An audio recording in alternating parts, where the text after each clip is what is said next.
staying there to that line in pace, in logic, and all these things created a wonderful opposition that became incredibly frustrating to me, Kevin.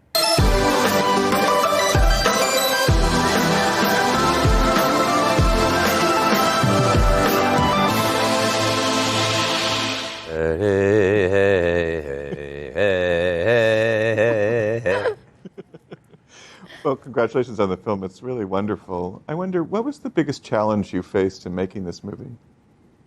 What was the biggest challenge faced in making this movie?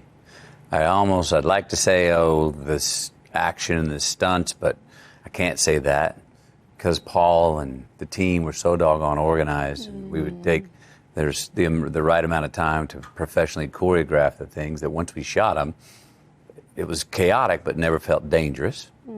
But when Paul doesn't make the easy things hard and he doesn't make the hard things hard. There are things that I thought were going to be hard that didn't turn out to be as hard as I thought. What did you think was going to be hard? I was having trouble. As much as I understood Kevin, the real Kevin, and the events that went on, I was having trouble getting completely grounded in my own POV of where I'd come from and what I was doing, and with the backstories that we worked in that you never see on the screen, but the comes out later when I came home because Dad died and I left and then wasn't a good father, didn't finish anything. Getting that clear, which kind of, Paul summed it up in a line that came out of my mouth in the end of the movie for me was, I was too late as a son, now I think I'm too late as a father. And do you have a second chance? Getting to that, understanding that, is what I was scared of because it took me a while to find it. Yeah.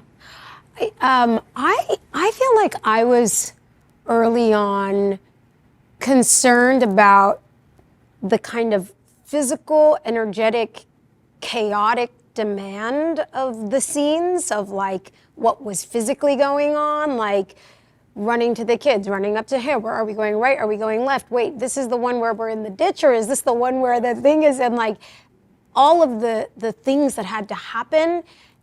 And for me, what I was concerned about, or I felt was challenging, was like, how do I do all of those things but not lose the through line of like what the journey, the character journey. And so that was the challenge. I would say that we helped each other, and Paul helped us kind of know where we were and kind of situate us in space. He did a phenomenal job of reminding us like where we were and what we were reacting to, because we had things to react to, but obviously it wasn't what you see on the screen, which can be daunting. You're like, am I overreacting? Am I underreacting? Yeah. So it was, for me, it was keeping the technical demands of it and not losing the very personal character thread of what was happening emotionally. And having to track what you're saying. Where do we just come from?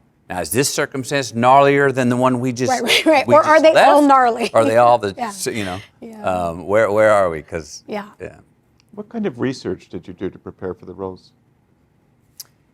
Me, there was the obvious of what the content is already there, the book, the documentary, Speaking with the Real Kevin.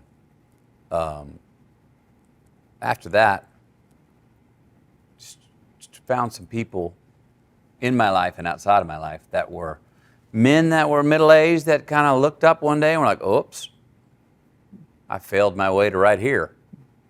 My idea and my dream was that I would have built a life by now. And now I'm looking around and I don't have a life. Actually, I've been losing. I'm losing. I'm a loser. Why?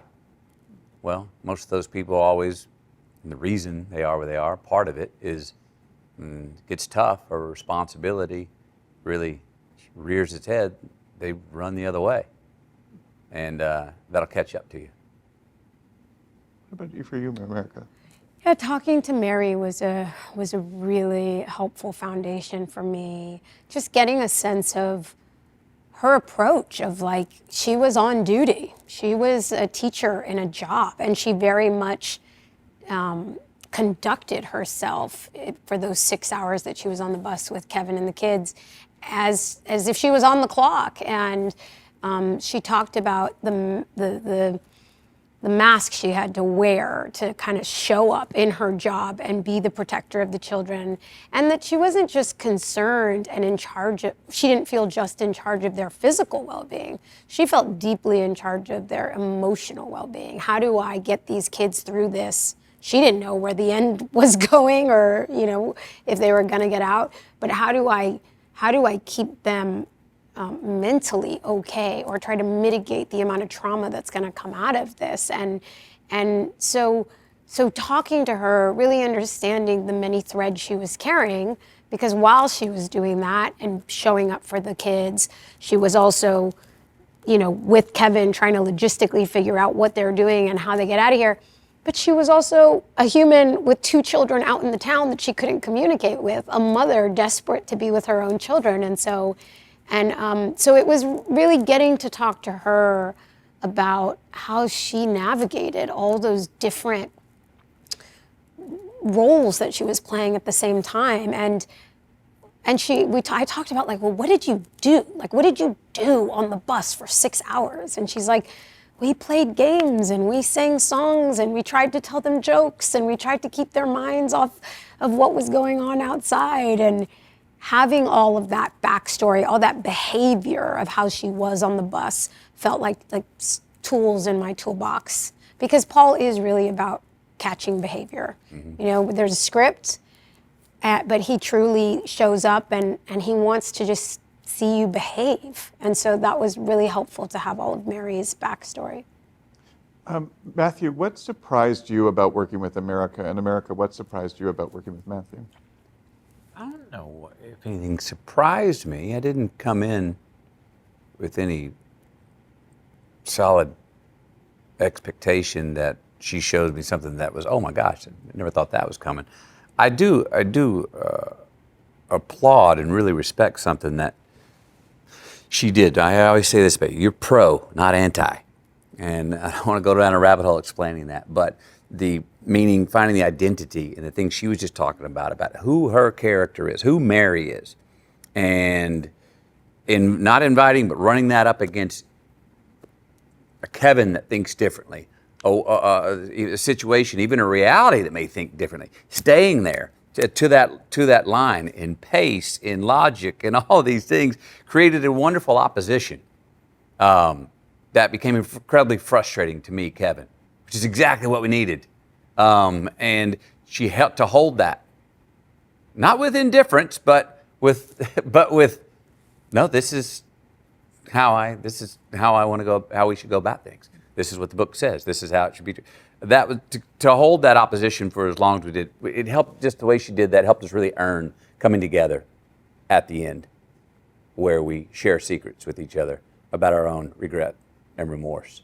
But a lot of times, actors don't trust the early opposition and to maintain it for as long as it can be maintained, while still showing humanity and slowly, by circumstance, coming together and finding a common ground. And I really appreciated that choice and that identity and that, I don't know, it's identity of character, but her owning that early and sticking to it. I was real honored to be a part of it. I like working with someone who works like that. You. I mean, I don't think I came in with any kind of preconceived notions or expectations of how Matthew would work, but I think what I was so pleasantly excited about was how, how curious he was in the moment of, didn't have all the answers. We're finding it. We're looking for it, and it wasn't always a conversation. It was like he was in his character's world. For a lot of the time, it felt like, okay, Matthew's doing Kevin, and great, good, do Kevin. I got to do Mary, and I got 22 kids on a bus to do, and deal with. And I think we just it was kind of, we didn't talk about it. It was just kind of over the time of being on the bus and having to figure out these scenes of why are these two talking to each other? Why now? Why? We just kind of, I don't think any of us came in with answers. I think it was let's just be on this bus together and discover and explore together. And I think that openness to neither one of us came in really knowing where these two people were going towards together, and then we found it together. Yeah. I think that's how it happened. Yeah. Matthew, news has broken that Nicolas Cage has been cast in True Detective. Do you have any advice for him? I heard that the other day. Is it true? Yeah, apparently, yeah. All right. Nicholas? Oh, no, that's sounds like a tasty combination. Do you have any advice for him about joining that world? Yeah, I know Nicholas well enough to know that Nicholas is going to do his version of Nicholas. And that's, like I said, I think that's a tasty combination. So, all right, that's good news. And America, your monologue in Barbie was such a phenomenon. How much of it do you remember? The first line, that's it. Yeah, literally, that's all I can remember. And it is literally impossible to be a woman. And then I'm blanking on the rest. Well, thank you both so much, and congratulations on the film. You're welcome. Thank you.